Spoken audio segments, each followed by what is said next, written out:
নমস্কার বন্ধুরা, স্বপ্নের রান্নাঘরে আপনাদের সবাইকে স্বাগত জানিয়ে আজ আমি আবারও একটা নতুন রেসিপি তৈরি করছি।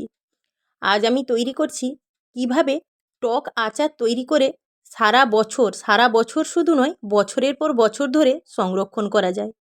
এটাকে উনানে বসানোর একদম দরকার নেই। এটা সূর্যের তাপেই পুরো আচারটাই তৈরি হবে। এই আচারের তেলটা আমরা যখন ঝালমুড়ি মেখে খাই, তার জন্য এই আচারের তেলটাই লাগে।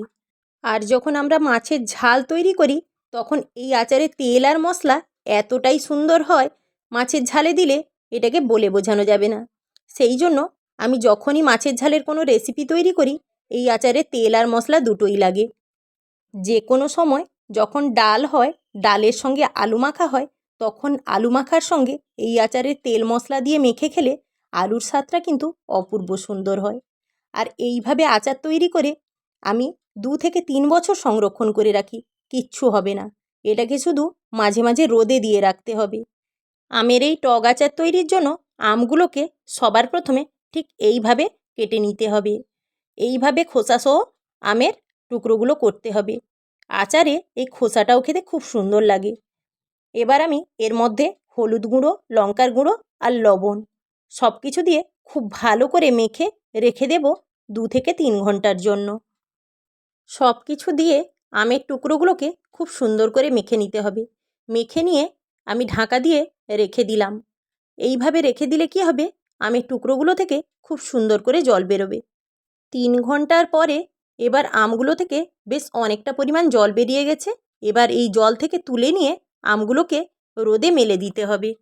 আমগুলোকে রোদে দেওয়ার জন্য আমি এই কুলার উপরেই মেলে নেব। যে কোনো জায়গায় খুব পাতলা করে মেলে নিয়ে উপর নিচ দুটোই শুকিয়ে নিতে হবে। মাঝে মাঝে নাড়াচাড়া করে নিতে হবে। সঙ্গে আমি এখানে পরিমাণ মতো তেলও নিয়ে নিলাম। তেলটাও রোদ্দুরে দিয়ে গরম করতে হবে। দুটোই রোদ্দুরে বসিয়ে দিয়েছি। এখানে আচারের জন্য আমি নিয়েছি সরিষার তেল।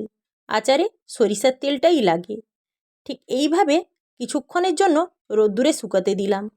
মাঝে মাঝে এসে একবার হাত দিয়ে নাড়াচাড়া করে দেব, দিলে খুব সুন্দর করে শুকিয়ে যাবে। এবার রোদ কমে যাওয়ার আগেই তেলটা যখন খুব ভালো করে গরম হয়ে যাবে, তখনই এই আমের টুকরোগুলো তেলের মধ্যে দিয়ে দিতে হবে। খুব সুন্দর করে আমগুলো শুকনো হয়ে গেছে বেশ কিছুক্ষণ পরে। এবার এটাকে নিয়ে আমি তেলের মধ্যেই দিয়ে দিচ্ছি। আমের টুকরোগুলো তেলের মধ্যে দিয়ে দেওয়ার পর প্রত্যেক দিন নিয়ম করে রোদ্দুরে বসাতে হবে। একে 8 থেকে 10 দিন একটানা রোদ্দুরে দিতে হবে, দিলে আমগুলো খুব সুন্দর করে সেদ্ধ হবে। আমি এখানে একটানা 10 দিন রোদ্দুরে দিয়েছি। এবার আচারে মশলা মেশানোর পালা। এই আচারে মশলা দেওয়ার জন্য আমি এখানে নিয়েছি জিরা, পাঁচফোড়ন। জিরা আর পাঁচফোড়নটা সম পরিমাণে আছে। জিরা আর পাঁচফোড়নের পরিমাণ এখানে 50-50। আর এখানে সাদা সরিষা নিয়েছি 200 গ্রাম। এটাতে সরিষার পরিমাণটা একটু বেশিই লাগে, যেহেতু মশলাটা সব কিছুতেই ব্যবহার করতে হয়। এবার এটাকে ভেজে নিতে হবে। ভাজাটা ঠিক সেইভাবে হবে, এটাকে কিন্তু খুব বেশি কড়া করে ভাজা যাবে না, মুচমুচে হবে, সেই অবস্থায় নামিয়ে নিতে হবে। মশলাটা ভাজার জন্য আমি গ্যাস অন করে প্রথমেই কড়াই বসিয়ে নিয়েছি।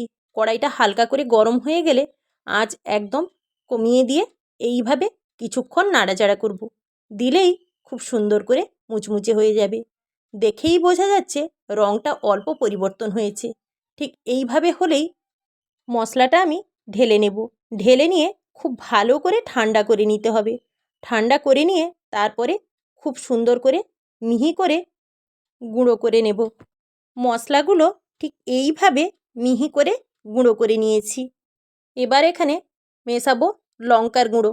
এখানে আমি কুকমির লঙ্কা গুঁড়োটা 50 গ্রাম নিয়েছি। পুরোটাই মিশিয়ে দেব।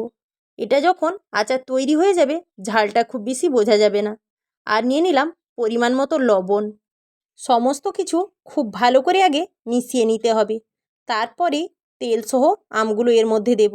আগে খুব ভালো করে নাড়াচাড়া করে মিশিয়ে নিলাম। এবার খুব সাবধানে তেলসহ আমটা এর মধ্যে ঢেলে দিলাম। এবার দেখে নেওয়া যাক আমটা কতটা সেদ্ধ হয়েছে। আমটাকে এইভাবে চাপ দিলেই দেখা যাবে আমটা সেদ্ধ হয়েছে, কিন্তু এখনও আরও কিছুটা সেদ্ধ হবে। এই মশলা মেশানোর পরে আরও মিনিমাম 8 থেকে 10 দিন রোদ্দুরে দিতে হবে। রোদ্দুরে দেওয়ার পরেও রেখে দিলে এটাকে কিন্তু মাঝে মাঝে রোদ খাওয়াতে হবে। রোদে যদি না বসানো যায় আচার কোনো দিনই ভালো থাকবে না। আর আমরা যখন আচার ব্যবহার করি যে কোনো শুকনো চামচ দিয়ে বড় জায়গা থেকে ছোট যে কোনো কৌটোর মধ্যে নিয়ে নিতে হবে। আর এই আচারটা সংরক্ষণ করার জন্য সব সময়ের জন্য কাঁচের জার ব্যবহার করতে হয়। আর এইভাবে শুকনোভাবে চামচ নিয়ে আর ছোটো কৌটায় গড়িয়ে রেখে যদি ব্যবহার করা যায় আচার বছরের পর বছর সংরক্ষণ করা যাবে। সমস্ত কিছু খুব ভালো করে নাড়াচাড়া করতে হবে। সমস্ত মশলা লবণ খুব ভালোভাবে এইভাবে নাড়াচাড়া করে মিশিয়ে নিতে হবে।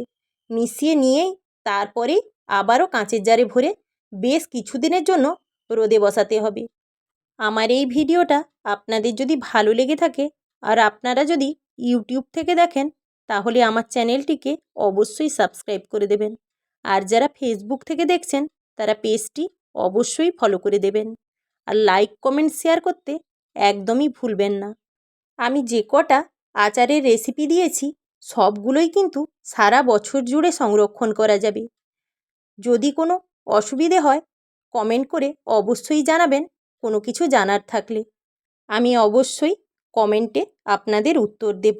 আমি ফিরে আসছি আবারও নানা রকম নিত্য নতুন রেসিপি নিয়ে। মশলা মেশানোর পর সঙ্গে সঙ্গে কিন্তু আচারটা খাওয়া যাবে না। বেশ কয়েকদিন রোদ্দুরে দেওয়ার পর তবেই আচারটা খাওয়া যাবে। ঠিক এইভাবে বেশ কিছুদিনের জন্য আমি রোদ্দুরে বসাবো। দিলেই আমার আচারটা খুব সুন্দর করে তৈরি হয়ে যাবে।